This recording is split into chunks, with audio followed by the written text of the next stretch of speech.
Next பாத்தீங்கன்னா RC drug தான் கொண்டு வந்திருக்கோம். இது ஸ்கேல் பாத்தீங்கன்னா 1.16 ஸ்கேல்ல இருக்கு. இதோட ஃபங்க்ஷன் பாத்தீங்கன்னா ரைட், லெஃப்ட், ஃப்ரண்ட், பேக் இது எல்லாமே யூஸ் ஆகும். அது மட்டும் இல்லாம இதுல வந்து ஸ்ட்ராங் மேக்னெட்டிக் மோட்டர் கொடுத்துருக்கேன்னு சொல்லியிருக்காங்க. இதோட ஃபங்க்ஷன் எப்படி இருக்குன்னு வாங்க பார்ப்போம்.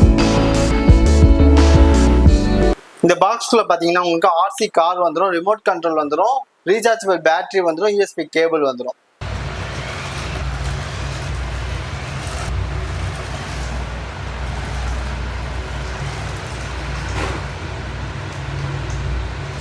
பாத்தீங்கன்னா நம்ம சூப்பர் மாடல் கார் கொண்டு வந்திருக்கோம். இந்த பாக்ஸ்ல உங்களுக்கு என்னென்ன வரும்னு பாத்தீங்கன்னா RC car, remote control, rechargeable battery and USB cable வந்துடும். இதோட ஸ்கேல் பாத்தீங்கன்னா 1.8 ஸ்கேல்ல இருக்கு.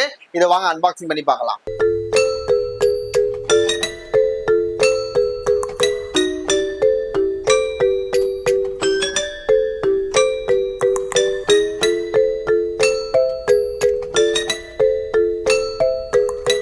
கார்ல பாத்தீங்கன்னா ஒரு ஆட் ஆன் அட்வான்டேஜ் இருக்கு. அது என்னன்னு பாத்தீங்கன்னா எல்லா நார்மல் ஆர்சி கார்லயும் பாத்தீங்கன்னா நீங்க பேட்டரியை வந்து தனியா கழட்டி நீங்க சார்ஜ் போடுற மாதிரி யூஎஸ்பி கேபிள் கொடுத்துருப்பாங்க. பட் இந்த இதுல பாத்தீங்கன்னா நீங்க வந்து கழட்ட தேவை கிடையாது.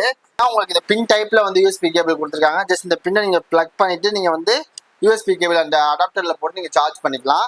நார்மலா எல்லா ஆர்சிலையும் வந்து இந்த மாதிரி வந்து உங்களுக்கு தனியா பேட்டரியை கழட்டி தான் நீங்க சார்ஜ் பண்ணணும். ஆனா இந்த கார்ல அப்படி கிடையாது.